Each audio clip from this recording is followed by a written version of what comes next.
Como eu falei para vocês, às vezes eu perco algumas imagens quando eu venho apresentar aqui no Canva, tá? Então, a gente vai falar sobre a estrutura do átomo, como já foi repetido algumas vezes aí, né? Que todo mundo queria explicar a estrutura da matéria, tá? Como era que a matéria era composta, era formada.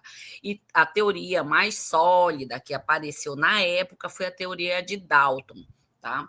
Dalton dizia que o átomo era a menor parte da matéria. E ele também ele fez alguns experimentos, ele chegou a essa conclusão, que a matéria era composta por algumas partículas, e essa menor parte da matéria era o átomo, que ele era maciço e esférico, parecido com uma bola de bilhar, que era indivisível e indestrutível, certo? Então, essa foi a primeira teoria. Só que ele não conseguia provar, então não tinha algum experimento que ele conseguisse comprovar verdadeiramente essas conclusões que ele havia tirado dos experimentos que ele fez. Aí Thomson fez um experimento com raios catódicos, tá? Eu não vou colocar aqui para não atrapalhar a cabecinha de vocês. Mas ele descobriu que sim, que o átomo, né, na teoria dele, era esférico. Só que ele não era maciço. Havia a presença de outros elementos ali no átomo, ele não era maciço. Então, cai por terra a teoria de Dalton, segundo Thomson, que ele já colocou como se o átomo fosse tipo uma gelatina, com algumas partículas ali imersa nessa gelatina. Por isso surgiu o nome carinhoso de pudim de passas, que seria como se fosse algo gelatinoso com algumas partículas inseridas nele. E foi que ele descobriu, a partir desse experimento, que havia a presença de elétrons. Então, ele concluiu que era uma esfera não maciça mais, né? Caindo por aí, e composta de algumas partículas, ou seja, que o átomo podia ser composto de outras partes, que no caso ele caracterizou algumas partes imersas, como algumas partículas dotadas de carga positiva, e uma de cargas negativas que ele foi verificado a presença dos elétrons. Então tinha que ter mais ou menos a mesma quantidade de elétrons e de cargas negativas, né, e de carga positiva, para que o átomo fosse neutro, certo? Então, a partir dessa teoria. Mas com o avanço, né, da eletronegatividade, muitos estudos, Rutherford já discordou dessa teoria dele. Ele já veio propor uma outra coisa. Ele disse que o átomo ele era composto de um núcleo central e de uma eletrosfera, que era uma região ao redor desse núcleo, que veio aquela teoria da bola de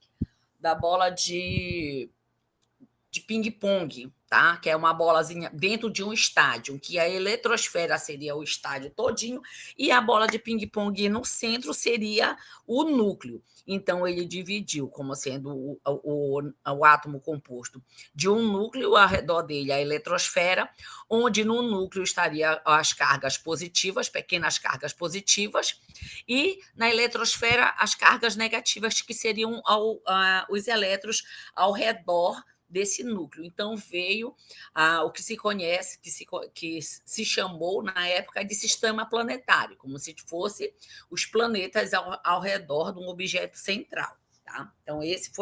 Então, já aqui cai por terra as outras teorias, em que ele coloca aqui a divisão do átomo, certo? Dividido nessas regiões.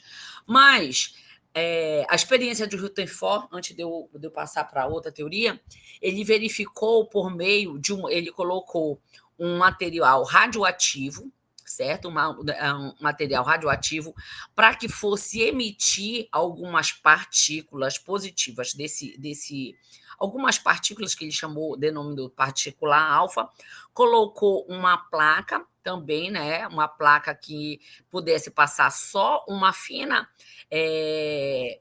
essa fina linha de partículas, tá? Que no caso dessas partículas alfas, por esse orifício, para entrar em choque com uma lâmina bem fininha de ouro, para ele verificar como é que iria se comportar esse feixe dessas partículas nessa fina lâmina. Então, eles colocaram um aparato, no caso, um aparato de sulfeto de zinco, em que, quando esse feixe do bloco de chumbo, esse feixe radioativo, acertasse essa lâmina, ia provocar uma certa luz, um brilhozinho, uns feixes, tá? Uns feixezinhos de luz. O que foi possível verificar? Que alguns desses feixes, a maioria dele passava reto, né? Reto, como mostrado, ele está mostrando aqui na linha A, né? Com esse exemplo da setinha A, está mostrando, e alguns se desviavam, e outros eles retornavam, que é como se eles tivessem batido em algo lá e voltavam, ricocheteavam, né? Então ele começou a ver isso, que alguns desviavam e outros passavam reto. A maioria passava reto e outros voltavam, aliás, certo? Então essa teoria dele, ele concluiu o seguinte, que o átomo ele é formado por um grande espaço vazio, tendo em vista que a maioria das partículas atravessavam a lâmina sem sofrer nenhum desvio. O átomo, então, quando ele conseguia passar, né, quando ele triscava numa parte maciça, ou ele desviava ou ele voltava. E o átomo é formado por duas regiões distintas, no caso, que são o núcleo e a eletrosfera. As partículas positivas do átomo estão centradas numa região extremamente pequena, ou seja, bem pequenininha, que é o núcleo. Lá vai estar as partículas positivas, e as cargas negativas estão dispersas numa região periférica de cerca de 10 elevado a 4 a 10 elevado a 5 vezes maior que o núcleo do átomo, que no caso seria a eletrosfera bem grande, certo? Então, um núcleo bem pequenininho. E que esses elétrons eles vão ficar girando em órbitas circulares ao redor do átomo, né? Que é aí que veio o nome do sistema planetário, da teoria de Rutherford. Então, ele mostra. Só que o que foi que aconteceu? Veio a dúvida, que ele não conseguia explicar essa teoria dele, de como esses elétrons ficavam circulando ao redor do átomo sem eles caírem, né? O que foi? Então, Bohr veio e propôs a teoria dos níveis energéticos, né? Então, ficou a teoria Rutherford-Bohr, em que haveria alguns níveis energéticos circulando lá na eletrosfera o núcleo do átomo. Cada um desses, quanto maior fosse, mais distância fosse do núcleo, maior seria a energia. E aí ele disse que teriam 7 níveis energéticos, que seria do K ao Q, K, L, M, N, O, P, Q. São esses 7 níveis. E esses 7 níveis eram denominados N1, N2, N3 e assim por diante, certo? N4. Então, tinha esses 7 níveis ao redor dele. Claro que esses níveis depois vão se subdividir em subníveis, mas isso aí já fica para uma outra explicação. E aí, houve outras teorias de evolução, que essa do Rutherford-Bohr também já está, né, obsoleta, mas a gente vai ver com mais detalhes em outro momento, certo? Mas daqui a pouco, nos próximos slides, eu explico mais ou menos como é que algumas teorias evoluíram. Primeiramente, vamos falar das partículas subatômicas, as partículas que compõem o átomo. Então, nós vamos ter os prótons, tá? Que o símbolo dele é o P, os nêutrons é o N, e o elétron é o Ezinho com um sinalzinho negativo em cima, que é para mostrar que a carga do elétron é negativa. Então, é para falar isso, certo? Esses são os símbolos. E as cargas. A carga do próton, que vai estar contida no núcleo, vai ser positiva. A do nêutron vai ser 0, ele não tem carga. E o elétron vai ser negativa, -1. Então, +1, -1, certo? A massa de cada um deles, a massa relativa, foi colocada como que o próton tivesse massa relativa igual a 1, o nêutron igual a 1, e o elétron muito pequenininho, seria 1 dividido por 1836. Ou seja, a massa do átomo ela é equivalente ao número de prótons e nêutrons, tá? Que a gente vai ter. Mas isso aí depois a gente verifica o que é, numa outra aula, que é isótopos, isóbaros, isótomos, tá? Então, a gente consegue verificar que o elétron, a massa do elétron, não tem tanta influência sobre a massa do átomo, tá? Então, isso daqui é muito importante saber para não verificar se o átomo vai ficar mais pesado ou não, se ele ganhar ou perder elétron. Para ele, tanto faz, porque vai ficar zero. Se ele perder um elétron, ele vai ficar 0,99999, entendeu? Então, arredonda logo para 1. Então, não tem muita diferença em termos de massa do átomo. Tá? Então, essas são as partículas subatômicas em que a gente consegue verificar. Já foi dito, né, que os elétrons vão ficar sempre circulando ao redor do átomo, em alguns níveis energéticos, e quanto mais distante do núcleo, maior o nível energético. Cada um desse nível vai se subdividir em outros subníveis, certo? É como se a gente tivesse uma linhazinha, a gente colocasse uma lupa nessa linha, e essa linha se dividisse em duas linhas bem fininhas, aí ou então 3 linhas bem fininhas, 4 linhas bem fininhas, tá certo? Mas mais para frente, um outro momento dá para explicar isso. Os principais postulados das novas teorias, né, que foram aparecer, voltando para a Rutherford-Bohr, os principais postulados dessa teoria dele é que os elétrons vão girar em torno do núcleo em órbitas circulares, tá? De modo a ter energia constante, que são as órbitas estacionárias. Então, eu tenho um núcleo e ele vai ter a órbita mais perto do núcleo é a K, a segunda órbita vai ser a L, a terceira órbita a M, aí não deu para a gente ver o restante, aí a outra a N, a O, a P, aqui, certo? Então, esses numerozinhos aqui depois eu explico no outro momento dos subníveis de cada uma dessas órbitas, certo? Então, os elétrons eles vão estar situados nesses níveis ou camada, onde cada nível possui um valor determinado de energia. A energia do elétron aumenta à medida que ele vai se afastando do núcleo, tá? Então, cada vez que ele vai se afastando do núcleo, vai aumentando essa energia dele, que é justamente para ele sentir atração e poder ficar na eletrosfera, certo? E aí, o elétron, ele, ao absorver uma energia, quando o elétron está ali naquele nível, ali está girando ao redor do núcleo, ele pode receber alguma energia e ele vai ficar excitado. Ou seja, o elétron que está ali circulando o núcleo, ele salta para uma camada posterior. Se ele estava na camada K, ele salta para a camada M, dependendo da quantidade de energia que ele absorveu, certo? Então, a tendência natural desse elétron, no caso, depois que ele absorve, é voltar para a camada de origem dele, para ele ficar no nível normal dele, né?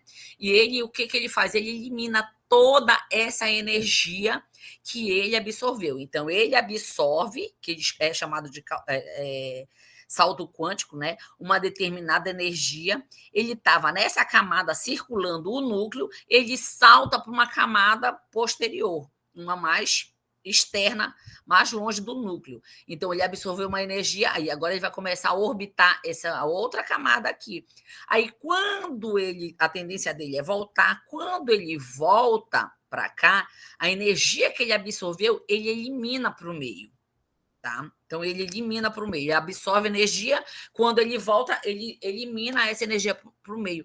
Foi o que aqueles feixezinhos de luz que nós vimos lá no primeiro experimento, né? Que atravessou aquela plaquinha fina de ouro, e aí, quando ele incidia naquele aparato todo, lhe dava aquele brilho. Então, era porque o elétron recebia alguma energia ali e dava aquele brilho. E aí é o que explica os efeitos de fóton. Tá? Então, ele solta essa luz.